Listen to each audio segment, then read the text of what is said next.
ഒരുപാട് സ്നേഹത്തോടെ നമ്മുടെ പ്രിയപ്പെട്ട കാര്യക്കാരെ വിളിക്കാം. ലെറ്റ്സ് വെൽക്കം നസീറിക്ക, പ്രചോദേട്ട ആൻഡ് ബിജുക്കുട്ടൻ ചേട്ടാ. നമസ്കാരം. നമസ്കാരം. ഉഷാറല്ലേ? കൂടുതൽ ഉഷാറാക്കാൻ മുതുകുളത്തുനിന്ന് ഹരിതകർമ്മ സേനയിലെ ചേച്ചിമാരും ഉണ്ട്. അപ്പം ഡബിൾ ഉഷാർ, എക്സ്ട്രാ ഉഷാറിന് വേണമെങ്കിൽ ഒരു സ്കിറ്റ് എടുക്കട്ടെ. വിളിക്കാം. രാജിമോനുണ്ട്, അഭിലാഷ് ഉണ്ട്, വിഷ്ണു ഉണ്ട്. ഒരു നല്ല കേടി. 2, 3, 1 ആക്ഷൻ. ഇന്ദ്രധനുസ്സുകൾ മീട്ടി ദേവകളാദിനാമ ഗംഗയാടി രഘുപതി രാമജയം രഘുരാമജയം ശ്രീഭരതവാക്യ ബിന്ദുചൂടി സോദര പാതുക പൂജയിലാത്മപദം പ്രണവം വിടർന്നുലഞ്ഞുലഞ്ഞ സരയുവിൽ മന്ത്രമൃദംഗ തരംഗ സുഖം ശരവേഗം ജീവതാളമേകി മാരുതിയാ ജലഗന്ധസൂനധൂപദീപകലയായി മന്ത്രയന്ത്ര തന്ത്ര കലിത ഗുണരു സാമഗാന ലഹരിയോടെ അണയൂ രാമ ശ്രീരാമ രാമ രാമ.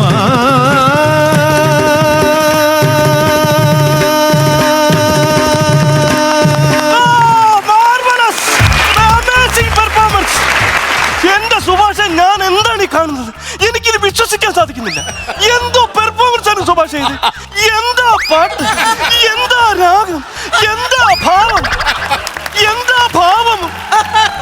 സുഭാഷ്, അതാണ് ഞാനും ചോദിക്കുന്നത്. എന്താണ് സാറിന്റെ ഭാവം? എന്താ രാഗം? ശരിക്കും പറഞ്ഞാല് 29 കണ്ടസ്റ്റൻസിനെ നമ്മളിവിടെ തെരഞ്ഞെടുത്ത് വെച്ചിരിക്കുകയാണ്. 30ാമത് ആര് വേണം എന്നുള്ള ഓഡിഷൻ കഴിഞ്ഞ 3 ദിവസമായിട്ട് ഇവിടെ നടന്നുകൊണ്ടിരിക്കുന്നു. എന്റെ പൊന്നെ, എന്തോ പെർഫോമൻസ് ആയിരുന്നു. ഹലോ, അവിടെ പോയിരിക്കുന്നു. ഇങ്ങോട്ട് വാ. നിങ്ങളെ കുറിച്ചല്ലേ പറഞ്ഞോണ്ടിരിക്കുന്നു. എന്റെ സുഭാഷേ, എനിക്കിത് വിശ്വസിക്കാൻ സാധിക്കുന്നില്ല. എന്താണ് സാർ? എനിക്കിത് വിശ്വസിക്കാൻ സാധിക്കുന്നില്ല. എന്തോ പെർഫോമൻസ് ആയിരുന്നു സുഭാഷ് ചെയ്ത്. ഞാനൊരു കാര്യം ഇപ്പൊ പറയാൻ പോവാ. എന്താണ് സുഭാഷേ? ഞാനത് പറയട്ടെ. ഞാൻ പറയട്ടെ. ഞാൻ പറയാൻ പോവാ. പറഞ്ഞു. You are selected. അയ്യോ. സാരി സസരി സസരി സാരി ശരീരി നീനി രീരി നീനി മദനി സരി ഗരി രി ഗരി രി ഗരി രി ഗരി ഗാ ഗരി രി ഗാ ഗരി രി സരി ഗമ പാദ പ പ ദ പ പ ദ പ പാദ പ സാ സ ദ മദനി സ. ഞാനൊരു കാര്യം ചോദിച്ചാൽ സത്യം പറയുമോ? ചോദിക്കു സാറ്. ഗുരുവിന്റെ പേരെന്തുവാ? സത്യം പറഞ്ഞ എനിക്ക് അങ്ങനെ ഒരു ഗുരു ഇല്ല സാറ്. എന്റെ പൊന്നു ഭഗവാനെ, ഒരു ഗുരുത്വമില്ലാത്തവനാണോ ഇത്രയും നിന്ന് ഇവിടെ പാടിക്കേപ്പിച്ചത്? അയ്യോ, ഗുരുത്വമില്ലെന്നല്ല പറഞ്ഞത്. എനിക്ക് അങ്ങനെ ഒരു ഗുരുവില്ലെന്നാ പറഞ്ഞു. എനിക്ക് ചെവിത്തഴമ്പാണ് ഉള്ളത്. അയ്യോ കഷ്ടം. നമ്മക്കാന്നെ പണിക്ക് പോയി കഴിഞ്ഞാൽ കയ്യാലും കാലയിലും ഒക്കെ ആ തഴമ്പ് വരും. ഇവന് ചെവിക്കാത്ത അങ്ങനെ തഴമ്പ് വന്നു. ഇത് ചെവിക്കാത്ത തഴമ്പ് വന്നല്ല സാറേ പറഞ്ഞു. ഞാൻ ഈ പാട്ടൊക്കെ കേട്ടാണ് സാധാരണ പഠിക്കുന്നത്. ആ പാട്ട് കേട്ടാണോ പഠിക്കുന്നത്? അതെ. എന്നിട്ട് ഞാൻ പോയി പുറത്ത് പാടും. അത് കഴിയുമ്പോ നന്നായിട്ട് കേൾക്കുകയും ചെയ്യും. ഞാനും ഒരുപാട് കേട്ടിട്ടുണ്ട്. അല്ല സുഭാഷ്, സുഭാഷ് ഇവിടെ നിന്ന് പാടിയ സമയത്തുണ്ടല്ലോ, ഈ ശോഭയിലിരുന്ന് 3 പ്രാവശ്യം ഞാൻ ഞെട്ടിപ്പോയി. അതിന് ഞാൻ പാട്ടല്ലേ സാറേ പാടിയത്, അല്ല സാറിന്റെ ശോഭയുടെ ഓലപ്പടക്കം ഒന്നും ഞാൻ കട്ടിച്ചിട്ടില്ലായിരുന്നല്ലോ. എന്റെ സുഭാഷ്, ഞാൻ അതല്ല പറഞ്ഞത്. പിന്നെ ശരിക്കും പറഞ്ഞ ഈ പാട്ട് ഞാൻ ഇന്ന് വരെ കേട്ടിട്ടേ ഇല്ല. ദൈവമേ, ഭരതം സിനിമ പോലും അറിയാൻ വയ്യാതെ ജഡ്ജിയായിട്ട് വന്ന് ഇരിക്കുവാണ്. എന്റെ സാറേ, ഇത് ഭരതം സിനിമയിലെ പാട്ടാണ്. എനിക്കറിയത്തില്ലയോ? ഭരതൻ സാറല്ലേ ഇതിന്റെ മ്യൂസിക് ഡയറക്ടർ? ഭരതൻ സാറോ? എന്റെ പൊന്ന് സാറേ, ഇത് രവീന്ദ്രൻ മാസ്റ്റർ മ്യൂസിക് ചെയ്ത പാട്ടാണ്. ഭരതം സിനിമയിലെന്നാണ് പറഞ്ഞത്. സുഭാഷ്, ഇത് എന്നെയാണോ പഠിപ്പിക്കുന്നത്? ഇത് ഭരതൻ സിനിമയ്ക്കകത്ത് ഈ രവീന്ദ്രൻ മാഷ് സംഗീതം ചെയ്ത പാട്ടാണ്. ആർക്കും അറിയാൻ വയ്യാത്തത്? ഇതിപ്പോ വാദി പ്രതിയായിക്കൊണ്ടിരിക്കുവാണ്. എന്റെ പൊന്നു സുഭാഷ്, അതല്ല എന്റെ പിന്നും സംശയം തോന്നി ചോദിച്ചാല്, ഞാനാണ് ലോകം മൊത്തം ഇങ്ങനെ ഓഡീഷനും ഇങ്ങനെ സെലക്ട് ചെയ്യാനും വേണ്ടി നടക്കുന്ന ഒരാളാ. ഒരിടത്തും കണ്ടില്ല. എന്തുകൊണ്ടാ പോഞ്ഞേ? ഞാൻ പോകാഞ്ഞിട്ടൊന്നും അല്ല. പിന്നെ ഞാൻ ഒരുപാട് റിയാലിറ്റി ഷോയിൽ പങ്കെടുക്കാൻ വേണ്ടി പോയിട്ടുണ്ട്. അവരെന്നെ സെലക്ട് ചെയ്തില്ല. അതെന്തോ പരിപാടിയാണ്? അത് ജഡ്ജസിന്റെ അനാസ്ഥയാണ്. എനിക്ക് എങ്ങനെയെങ്കിലും ഏതെങ്കിലും ഒരു റിയാലിറ്റി ഷോയിൽ പങ്കെടുക്കണമെന്ന് ഭയങ്കര ആഗ്രഹമായിരുന്നു. ഈ ഫ്ലവേഴ്സിൽ ടോപ്പ് സിംഗർ എന്നും പറഞ്ഞ് കൊച്ചു പിള്ളേരുടെ ഒരു പരിപാടി ഉണ്ടല്ലോ, അതിനകത്തെങ്കിലും കയറണമെന്ന് എനിക്ക് ഭയങ്കര ആഗ്രഹമായി. അതിന് ഞാൻ എന്താ ചെയ്തതെന്നറിയാം? ഒരു തമിഴ് സിനിമ ഉണ്ടല്ലോ, കമലഹാസന്റെ അപൂർവ സഹോദരങ്ങൾ. കമലഹാസൻ ഇച്ചിരിയായിട്ട് വരുന്നേ. അതുപോലെ എന്റെ ഈ 2 കാലും പുറകെ വലിച്ചു വെച്ച് കെട്ടി, എന്നിട്ടൊരു ഷൂ മേടിച്ചിട്ട്, എന്നിട്ടൊരു കുഞ്ഞു പാവാടയും ഒരു കുഞ്ഞു ബ്ലൗസും മേടിച്ചിട്ട്, എന്നിട്ട് മുടി 2 വശത്തോട്ടും ഞാൻ പിന്നെ ഈ മുടിയോ? ബിഗ് ആണ് മേടിച്ച് ഓ വെച്ചത്. ശരി. അത് കഴിഞ്ഞിട്ട് ഞാൻ നേരെ വന്നിട്ട് എന്നെ ഈ കോമ്പൗണ്ടിന്റെ അകത്ത് പോലും അവര് കയറ്റില്ല, അറിയാം. അതെന്തോ അന്യായമാക്കാടി, എന്തുകൊണ്ടാ കേറ്റാഞ്ഞേ? അത് ഞാൻ ഇത്രയൊക്കെ മേക്കപ്പ് ഒക്കെ ഇട്ട് കുഞ്ഞു പോലെ വന്നെങ്കിലും മീശം പഠിച്ചില്ല, ഷേവും ചെയ്തില്ലായിരുന്നു. എന്റെ സുഭാഷ, ഇങ്ങനൊന്നും ചെയ്യരുത്. നമ്മൾ പരിശ്രമിച്ചുകൊണ്ടിരിക്കണം. പരിശ്രമത്തിന്റെ ഒടുവിൽ നമുക്ക് ഇതിനൊരു റിസൾട്ട് കിട്ടും. അപ്പം സുഭാഷ് പരിശ്രമിച്ചു, ഇപ്പൊ അതിനുള്ള വേദി കിട്ടിയിരിക്കുകയാണ്. ഇനിയിപ്പോ സന്തോഷിക്കുകയല്ലേ വേണ്ടത് സുഭാഷേ, സന്തോഷിക്കേ. എങ്ങനെ കറിയുന്നേ? എന്താ സുഭാഷ്? ആനന്ദക്കണ്ണീരൊഴുക്കി ഇവിടുന്ന് പ്രളയം ഉണ്ടാക്കുവോ?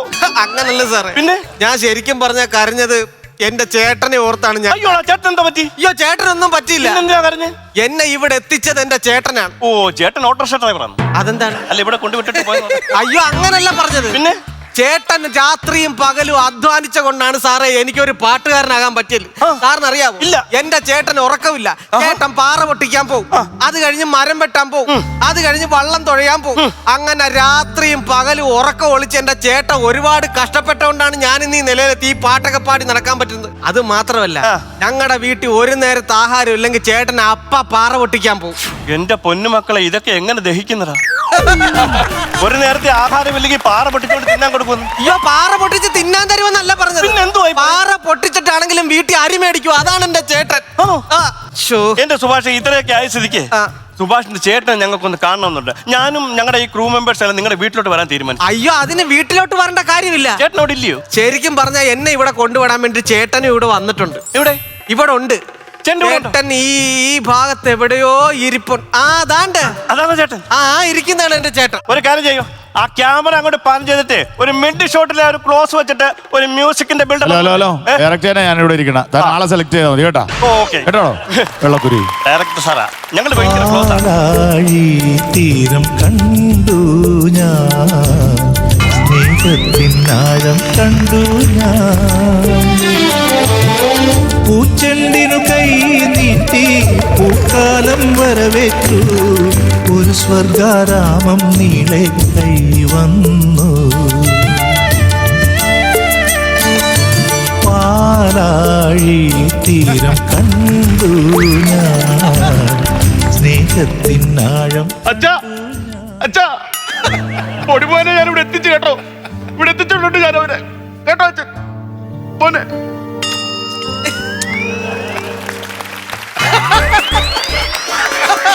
അയ്യോ, ഇതെന്തോ ഇത്? ഞങ്ങൾ ഇങ്ങനെയാണ്, തുടങ്ങിയാൽ നിർത്തത്തില്ല.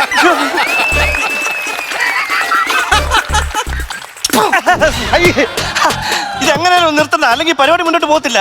സാറേ, ഒരു തീപ്പെട്ടി വേണം. എന്തിനാ ഇവിടെ നിന്ന് ബീഡി വലിക്കാൻ പറ്റത്തില്ല? വീട് വലിക്കാനല്ല, എനിക്ക് എന്റെ അനിയന്റെ മുടി ഒന്ന് കരിക്കാനാ. അയ്യേ, അവന് കണ്ണ് കിട്ടും. കണ്ണ്. ചേട്ടൻ ഇങ്ങനെയാണ്, ആരെങ്കിലും ഞങ്ങളുടെ സ്നേഹത്തെ പറ്റി പറഞ്ഞു കഴിഞ്ഞാൽ അപ്പ എന്റെ മുടി കരിക്കും. അയ്യോ, ഒരു ദിവസം ഞാൻ ഒരു അമ്പലത്തിൽ നല്ലൊരു പാട്ട് പാടിയിട്ട് വെളിയിൽ ഇറങ്ങിയപ്പോ ഒരു 25 ആൾക്കാർ ഒന്നിച്ച് വന്നിട്ട് ഞങ്ങളുടെ സ്നേഹത്തെ പറ്റി വാതോരാതെ പുകഴ്ത്തി. അപ്പൊ തന്നെ ചേട്ടൻ എന്താ ചെയ്തതെന്നറിയാവോ? ഒരു കെട്ടുചൂട്ടെടുത്ത് കത്തിച്ചെന്റെ തലയിലോട്ട് വെച്ച് തന്നു. അങ്ങനെ പോയതാണ്. ഭയങ്കര സ്നേഹമാ സാറേ. എന്തായാലും ഒരുപാട് സന്തോഷം ചേട്ടനെ കാണാൻ സാധിച്ചല്ലോ. എന്തോ ബായി ഒക്കെ ആയിട്ട് വന്നേ. 50 ലക്ഷം രൂപ ഫസ്റ്റ് കിട്ടത്തില്ലയോ? അപ്പൊ അതിനി ഒരു വരവൂടെ വരണ്ടല്ലോ, പെട്ടെന്ന് കൊണ്ടുവന്നു. അയ്യോ, 50 ലക്ഷം രൂപ നമ്മൾ പൈസ ആയിട്ടല്ല കൊടുക്കുന്നത്. നമ്മള് 50 ലക്ഷം രൂപയുടെ ഫ്ലാറ്റ് ആണ് കൊടുക്കുന്നത്. എന്നാ ഫ്ലാറ്റ് വിറ്റിട്ട് പൈസ തരാം. ഓ, എന്റെ ചേട്ടാ, എന്തൊക്കെയാണ് ഈ പറയുന്നത്? എന്നെ ഇപ്പൊ ഇവിടെ സെലക്ട് ചെയ്തിട്ടേ ഉള്ളൂ. ഇനി ഞാൻ പാടണം. പാടി ഞാൻ ഒന്നാമതായി കഴിഞ്ഞാലേ ഫ്ലാറ്റോ കാശോ ഒക്കെ നമുക്ക് കിട്ടത്തുള്ളൂ ചേട്ടാ. നീ എന്തായാലും ഒന്നാമതാവുമല്ലോ. സാറ് അഡ്വാൻസ് ആയിട്ട് ഒരു 10,000 രൂപയെങ്കിലും തരാം. അതല്ല, എങ്ങനെ പേരെങ്ങനായിരുന്നു? രതീഷ്. എന്റെ രതീഷേ, സംഭവം എങ്ങനെയാണെന്നറിയോ? 29 കണ്ടസ്റ്റൻസിനെ നമ്മൾ തിരഞ്ഞെടുത്തു. ഇനി 30ാം ഒരു കണ്ടസ്റ്റൻസ് കൂടെ വേണമായിരുന്നു. അപ്പൊ 30ാമത് നിങ്ങളെ അനിയനെ നമ്മൾ സെലക്ട് ചെയ്തു. സാറ് 30 കണ്ടമല്ല 70 കണ്ടം വേണേലും ഞാൻ ഉഴുതു മറിക്കാൻ തയ്യാറാണ്. എന്റെ അനിയനെ ഒന്നാമതാക്കണം. അയ്യോ, എന്റെ പൊന്ന് ചേട്ടാ, കണ്ട ഉഴുതു മറിക്കുന്ന കാര്യം അല്ല പറഞ്ഞത്. കണ്ടസ്റ്റൻസ് എന്ന് വെച്ച് കഴിഞ്ഞാൽ മത്സരാർത്ഥികള്. പാവമായോണ്ടാണ്, ഇതിനെപ്പറ്റി വലിയ ധാരണയൊന്നും ഇല്ല സാറേ. സാറ് നേരത്തെ പറഞ്ഞ കണ്ടം വേണ്ട കേട്ടോ. മോനെ, ചേട്ടൻ ഇവിടെ നിൽക്കുന്നില്ല, വെളിയിലോട്ട് നിൽക്കാം. നീ പാടിക്കോ കേട്ടോ. അല്ല, ചേട്ടൻ പോരുത്. ചേട്ടൻ ഇവിടെ നിൽക്കണം. എനിക്ക് ചേട്ടനെ പറ്റി സാറിനോട് ഇനിയും കാര്യങ്ങൾ സംസാരിക്കാനുണ്ട്. എന്റെ സാറേ, എന്തോ എന്റെ ചേട്ടൻ ഇവിടെ നിൽക്കേണ്ടവനല്ല. അല്ലയോ സുഭാഷേ, എന്നോട് ഞാൻ പറഞ്ഞല്ലോ പുറത്തോട്ട് പോയി നിൽക്കാം. അയ്യോ, അങ്ങോട്ട് പോകുന്ന കാര്യമല്ല പറഞ്ഞത്. ചേട്ടനെ ഇവിടെ നിർത്തിക്കൊണ്ട് തന്നെ എനിക്ക് ഒരുപാട് കാര്യങ്ങൾ പറഞ്ഞ് മനസ്സിലാക്കാനുണ്ട്. സാറ് നേരത്തെ ചോദിച്ചല്ലേ എന്റെ ഗുരു ആരാന്ന്? ചോദിച്ചു. സാറിന് അറിയാവോ? ഇല്ല. എന്റെ ഗുരു ഈ നിൽക്കുന്ന എന്റെ ചേട്ടനാണ്. പക്ഷേ